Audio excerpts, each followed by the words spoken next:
তো এইকেইদিন বহুত ষ্টুডেণ্টছে কমেণ্ট দি আছিল যে যিহেতু মাত্ৰ 3 মাহ আছে ইয়াত আমি 0ৰ পৰা হিৰো হ'ব পাৰিমনে, এই কম দিনত আমি পঢ়ি ভাল এটা পাৰ্চেণ্টেজ পাব পাৰিমনে। তো এইটো বহুত ষ্টুডেণ্টছে মোক সুধি থাকে কমেণ্টত। তো ইয়াৰ কাৰণে ডিটেইল ষ্ট্ৰেটেজি দিছোঁ, কিন্তু আজি এই ভিডিঅ'টো অকণমান বেলেগ হ'বলৈ গৈ আছে। প্ৰিভিয়াছ ইয়াৰৰ পৰা যদি মই যদি 10টামান যদি টপাৰ্ছ উঠাই আনো আৰু সিহঁতক যদি সোধোঁ যে তোমালোকৰ ভিতৰত কিমান এনেকুৱা আছা যোনে লাষ্টৰ 3 মাহমান ভালকৈ পঢ়ি এক্সাম দিছা, তো তাৰে ভিতৰত এনেকুৱা হ'ব যে 8জন মানে 10জনৰ ভিতৰত 8জন মানে এনেকুৱা হ'ব যোনে লাষ্টৰ 3 মাহ বেছি ভালকৈ পঢ়িছে। তো মই বুজাব লোৱা কথাটো হৈছে যে 80% টপাৰ্ছ এনেকুৱা থাকে যোনে লাষ্টৰ কেইদিন বেছিকৈ এফৰ্ট দিয়ে, বেছি ভালকৈ পঢ়ে। কিন্তু আমাৰ সমাজত মানুহে কি ভাবে যে যিবোৰ টপাৰ্ছ থাকে বা যিবোৰে বেছি ভাল ৰিজাল্ট কৰে শেষত গৈ, তো সিহঁতে প্ৰথমৰ পৰাই ভালকৈ পঢ়ি থাকে নেকি। তো তেনেকুৱা 20% মান থাকিলেও কিন্তু মেক্সিমাম ষ্টুডেণ্টে যোনে ভাল মাৰ্কছ স্ক'ৰ কৰে 85, 90% বা 80+% তো সিহঁতে কি কৰে লাষ্টৰ 3 মাহত নিজৰ বেষ্ট দিয়ে। তো সিহঁতক তুমি সুধি চাবা যে কোনখিনি মাহত তোমালোকৰ বেছিকৈ পঢ়া হৈছিলে, সিহঁতে ক'ব যে নৱেম্বৰ, ডিচেম্বৰ আৰু জানুৱাৰী মাহটোত। আৰু এতিয়া যদি তোমালোকে চোৱা তেনেহ'লে দেখা পাবা যে বাকী আছে নৱেম্বৰ, ডিচেম্বৰ আৰু জানুৱাৰী মান্থ। একদম একজেক্ট সেই 3টা মাহে বাকী আছে, যোন 3টা মাহে তোমালোকৰ লাইফটো চেঞ্জ কৰি দিব পাৰে। কিন্তু ইয়াত তোমালোকে কেইটামান হেবিট বদলাব লাগিব, যোনটো আজি এই ভিডিঅ'টো মই ডিছকাছ কৰিম। কিছুমান এনেকুৱা চাইণ্টিফিক ৱেজ মই লৈ আনিছোঁ, যোনখিনি তোমালোকে ফ'ল' কৰা, এই হেবিটখিনি ফ'ল' কৰা, ৰিজাল্ট তোমালোকৰ ভাল হ'বই। তো এনেইতো মই ষ্ট্ৰেটেজি ধেৰ ভিডিঅ' দিছোঁ, কিন্তু এইটো হৈছে তোমালোকৰ কেইটামান কমন হেবিট, যোনটো এতিয়া চেঞ্জ কৰিবৰ কাৰণে সময় আহি গৈছে। তো প্ৰথম এডভাইচ যোনটো মই সকলোকে দিব বিচাৰিম সেইটো হৈছে যে যি তোমালোকে পঢ়া সেইটো মনত নাথাকে, তাৰ কাৰণে কি এডভাইচ আছে। বহুতো ষ্টুডেণ্টছে মোক কমেণ্ট কৰি আছিলে। তো চোৱা তোমালোকে যি পঢ়া কি হয় এদিন বা দুদিনৰ ভিতৰতে তোমালোকে পাহৰি যোৱা বা লাহে লাহে পাহৰিব ষ্টাৰ্ট কৰাৰ পিছত একো মনত নাথাকে। তো ষ্টুডেণ্টছে মোক কমেণ্ট দি আছিলে যে মুখস্থ কৰিব পৰা নাই। মেক্সিমামে খালি সেইটো কথাই কৈছে যে আমাৰ মুখস্থ নহয় যি পঢ়োঁ। কুৱেশ্যন এনচাৰবিলাক দীঘল থাকে আৰু সেইখিনি পঢ়িলেও বুজি নাপাওঁ, আৰু বুজি যদি পায়ো যাওঁ তেনেহ'লে পিছত গৈ কি হয় মনত নাথাকা হৈ যায়গৈ। তো তেনেকুৱা হৈ আছে ষ্টুডেণ্টবিলাকৰ। তো তাৰ কাৰণে কি চাইণ্টিফিক এনেকুৱা ট্ৰিক আছে যোনটো তোমালোকে ফ'ল' কৰিব পাৰা। তো চোৱা মেক্সিমামে কি কৰে তোমালোকে অকল চাই পঢ়ি যোৱা বস্তুখিনি। তো মই আগতে তেনেকুৱাই কৰিছিলোঁ, কিন্তু আমি গোটেইখিনি অৰ্গেনছ ইউজ কৰিব লাগে, তেতিয়া আমাৰ এক্টিভনেছটো বাঢ়ে, আৰু এক্টিভনেছ বাঢ়িলে তোমালোকৰ মনত থাকিব। তো কেনেকৈ পঢ়িব লাগিব তোমালোকে, তো যেতিয়া তোমালোকে বস্তু এটা পঢ়া তেনেহ'লে অকল চকু দিয়ে চাই নাযাবা, বস্তুখিনি মাতিও যাবা, উচ্চাৰণ কৰিবা।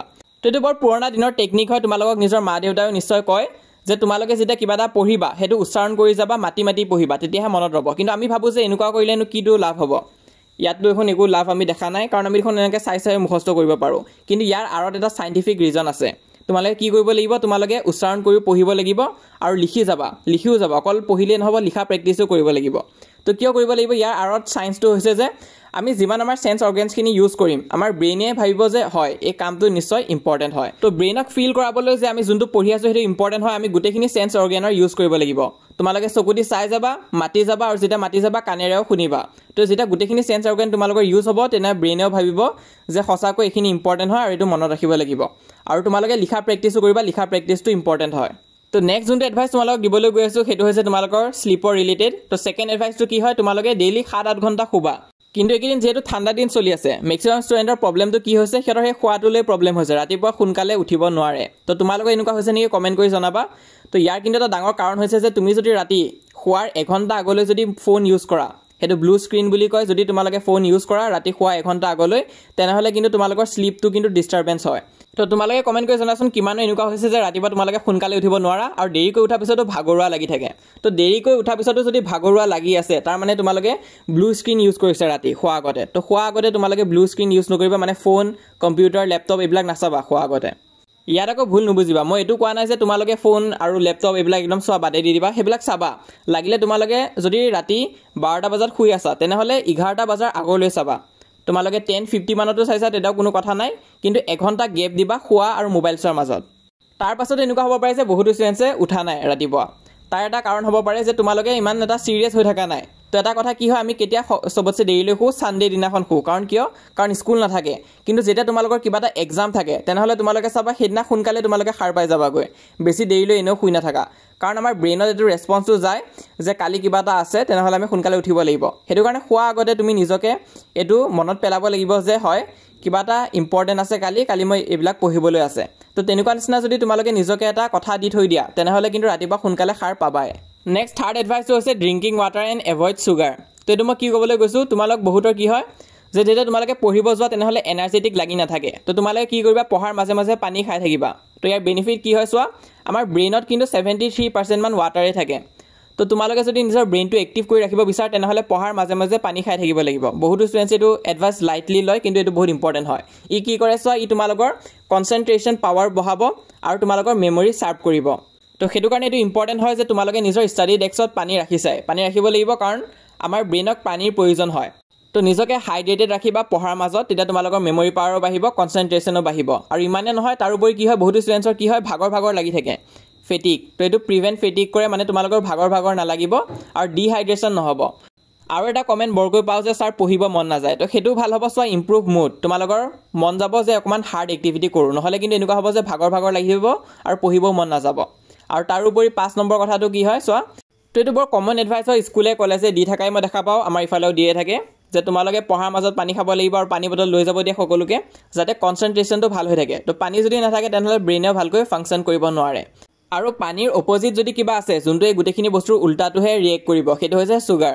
তো কি কৰে পানীত আমি যি এডভান্টেজেছ পঢ়িলোঁ ইয়াত সেই সেম ডিসএডভান্টেজেছ আছে কি কৰে চোৱা চুগাৰে কি কৰে ডিক্ৰিজ কনচেনট্ৰেশ্যন তাত আমি পঢ়িছিলোঁ যে কনচেনট্ৰেশ্যন ভাল কৰে পানীয়ে কিন্তু চুগাৰে কি কৰে ডিক্ৰিজ কৰে আৰু এফেক্ট মেমৰি তোমালোকৰ মেমৰি পাৱাৰো কমাই দিব আজি কিবা এটা পঢ়িছা কাইলৈ ৰাতিপুৱালৈ সেইটো পাহৰিয়ে যাবা আৰু চুগাৰ কিন্তু একদম এভইডো কৰিব নোৱাৰি চবতে থাকে কোল্ড ড্ৰিংকছ হওক বাৰ্গাৰ হওক বা যিয়ে নোখোৱা কিয় যি ফাষ্ট ফুড আইটেম নোখোৱা কিয় চবতে চুগাৰ থাকে স্পেচিয়েলি কোল্ড ড্ৰিংকছত বেছিকৈ থাকে আৰু তোমালোকে সেইবিলাক কনজিউম কৰাই যাৰ ফলত এই ডিসএডভান্টেজবিলাক তোমালোকে পোৱা তাৰোপৰি চোৱা কি কজেছ মুড ছুইং আৰু কি হ'ব কেতিয়াবা তোমালোকে এনেকুৱা লাগিব যে পঢ়িব পাৰিম আজি কিন্তু পিছলৈ গৈ কি হ'ব নাই আজি মন নাই এনেকুৱা হৈ যাব আৰু ৰিডিউচ লাৰ্নিং এবিলিটি তোমালোকৰ কমাই দিব বস্তুবিলাক বুজোতে দেৰি লাগিব সো তোমালোকে জাংক ফুডবিলাক এভইড কৰিবা স্পেচিয়েলি কোল্ড ড্ৰিংকছ তাৰপিছত নেক্সট 5 নম্বৰ পইণ্টটো চোৱা leads to tiredness and laziness আৰু য'ত আমি এক্টিভ থাকিব লাগিব তাত তোমালোকে কি হ'ব লেজি হৈ থাকিবা আৰু এই শেষ 3 মাহ যদি তোমালোকে এনেকুৱা লেজিনেছত যদি থাকা তেনেহ'লে কেনেকৈ হ'ব তো সেইটো কাৰণে এইটো মন কৰিবা তোমালোকে তো সেইটো কাৰণে যদি দুটা ভিতৰত অপশ্যন যদি পোৱা যে তোমাৰ ভাগৰ লাগি আছে বা কিবা এটা খাব মন গৈ আছে তোমালোকে কিন্তু কোল্ড ড্ৰিংকছৰ ফালে নাযাবা লাগিলে পানী খাই দিবা তো এইখিনি আছিল কেইটামান সৰু হেবিট যোনটো তোমালোকে লগতে চেঞ্জ কৰোঁ বুলি ক'লে কৰি দিব পাৰা তো এতিয়া যদি মই তোমালোকক কিবা ষ্ট্ৰেটেজি পঢ়া বস্তু যদি দিওঁ যে এইটো তুমি আজিৰ ভিতৰতে কৰা তুমি কৰিব পাৰিবা জানো নোৱাৰিবা নহয় কিন্তু এইটো কৰোঁতে তোমালোকক খুব বেছি 2 দিনমানৰ ভিতৰতে ৰিজাল্ট পোৱা ষ্টাৰ্ট হৈ যাব তোমালোকে 2 দিনমান এইখিনি ফ'ল' কৰি চোৱা তোমালোকে দেখা পাবা যে তোমালোকৰ বহুতখিনি ইম্প্ৰুভমেণ্ট আহিছে আৰু তোমালোকৰ মাৰ্কছ আৰু পাৰ্চেণ্টেজো ইনক্ৰিজ হ'ব তো এইখিনি আছিলে এডভাইচ তাৰোপৰি যিসকলে হোৱাটছএপত এতিয়ালৈ জইন কৰা নাই জইন কৰি ল'বা আৰু তোমালোকৰ পঢ়াটো কেনেকুৱাকৈ আগুৱাই নিবা তাৰ কাৰণে এই ভিডিঅ'টো চাবা যিসকলে চোৱা নাই চিলেবাছ কেনেকৈ কমপ্লিট কৰিবা এই 3 মাহত তো এই ভিডিঅ'টো চাই ল'বা লিংকটো মই পিন কমেণ্টত দি দিম আৰু হোৱাটছএপ চেনেল ডায়ান ষ্টুডিঅ' চেনেলটোত জইন থাকিলে হ'ল যিসকলে কৰা নাই লিংকটো দি দিম পিন কমেণ্টত কৰি ল'বা আৰু এই চেনেলটো তোমালোকে ছাবস্ক্ৰাইব কৰি ৰাখিবা